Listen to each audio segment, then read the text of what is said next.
Infused herbal vinegars are just so easy to do, and here I'm going to tell you how to do it with fresh or dried herbs, and I'm going to be featuring the Mexican Marigold Mint. Okay, now most herbal vinegars will probably tell you to use apple cider vinegar. But for this Mexican Marigold Mint or Texas Tarragon, the apple cider vinegar has much too heavy of aroma of its own that it really covers up the Mexican Marigold Mint. So I like to use a white wine vinegar or a champagne vinegar. And what I've done, I've got my white wine vinegar and I've heated it up just almost to a simmer. And that's as hot as I need it. Now I've taken my Mexican Marigold Mint, I harvested it yesterday so I could wash it and then dry wilt it overnight. Now what makes vinegar a preservative is its acidity. So if you put wet herbs in there, the acidity is going to be lost and it will not preserve it as well. So you want to be sure and wash it the day before, set it out, let it dry wilt. And then I've stripped it from its stems, and then I have chopped it up. Now, if you have the little tender tops, now it's okay to use those. But when you get to the heavier stems, you want to strip those off. So it's just as easy as just taking a jar and filling it up with these herbs. You really want it pretty tight. I've got a few more here I can stick in there. It's always kind of hard to tell when you're cutting your herbs how much it's actually going to make. And I'm just going to kind of beat them up a little bit, even though I have cut them up. And then I'm going to add my hot vinegar.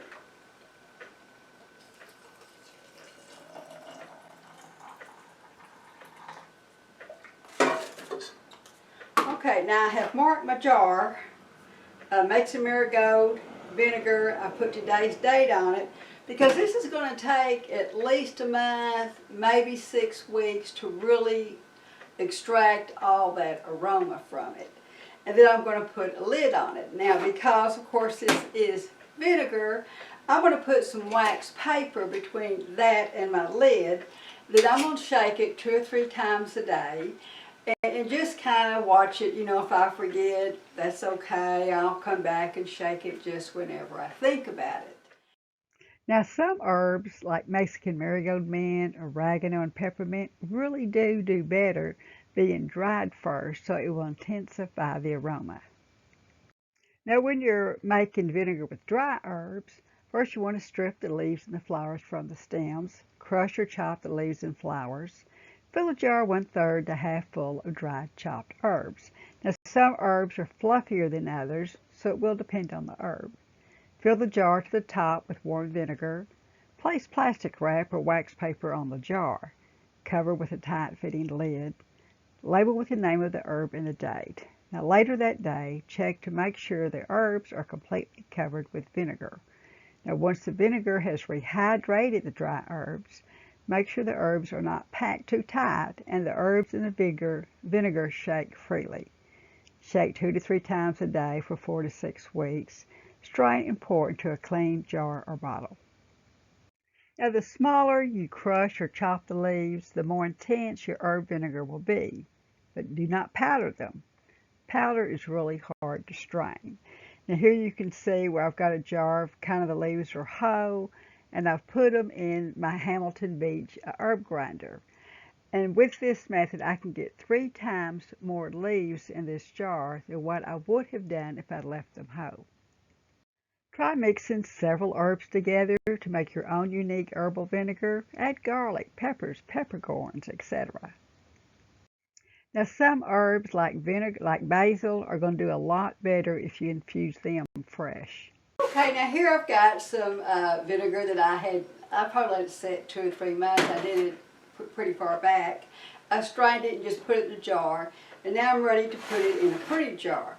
Now you could put it in a Now this is like a Starbucks, no, it wasn't a Starbucks container. It was something I bought some herbs in, but I washed it up, cleaned it, and now I'm ready to just pour it in there after it's been strained, of course.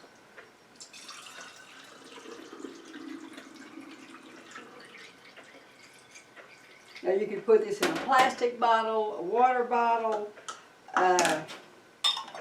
just various things you can do. You think, well, once I've made the Mexican Marigold Mint Vinegar, what am I going to do with it? So next I'm going to show you my very favorite way to use Mexican Marigold Mint Vinegar. Substitute herbal vinegar for recipes that call for lemon, or brighten up your vegetables with herbal vinegars instead of lemon.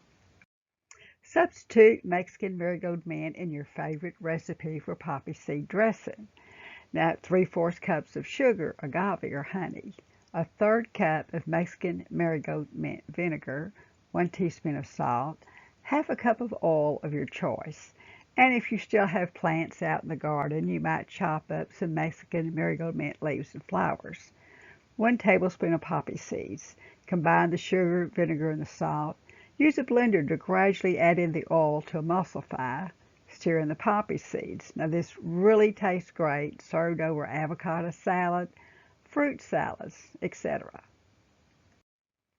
One of my favorite salads is broccoli salad, and you can use an herbal vinegar and a creamy salad dressing such as this one for broccoli salad. The dressing would be 1 cup of mayonnaise or salad dressing, or optional, you can mix it half and half with sour cream or yogurt. 1/4 cup of sugar or honey, 2 tablespoons of Mexican Marigold Mint vinegar or your other favorite herbal vinegar, 1/2 teaspoon of salt, 1/4 teaspoon of pepper. Now for the salad itself, you're going to need 5 cups of the broccoli florets cut in bite-sized pieces, 1/2 cup of chopped onions, 1 cup of shredded cheese or crumbled goat cheese or blue cheese, 1 cup of cooked and crumbled bacon, 1 cup of sunflower kernels or some chopped nuts, and 1/4 cup of dried cranberries. Mix your dressing ingredients together, then mix your salad ingredients together, and then combine and refrigerate at least 1 hour before serving.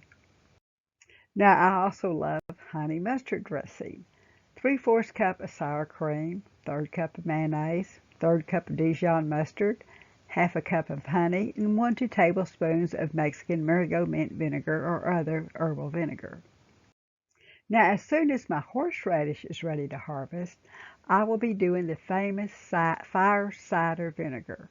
Now, this is taken for colds and flus, but it also makes a great vinegar as a base for vinaigrettes. Thank you so much for joining me today, and if you enjoy these videos, please like, subscribe, and share. We are a small family farm and we need your support to continue to make these videos and share natural healing remedies. Visit me at FamilyGuideToHerbs.com. Now my channel name on YouTube is Carolyn Gibson Herbalist.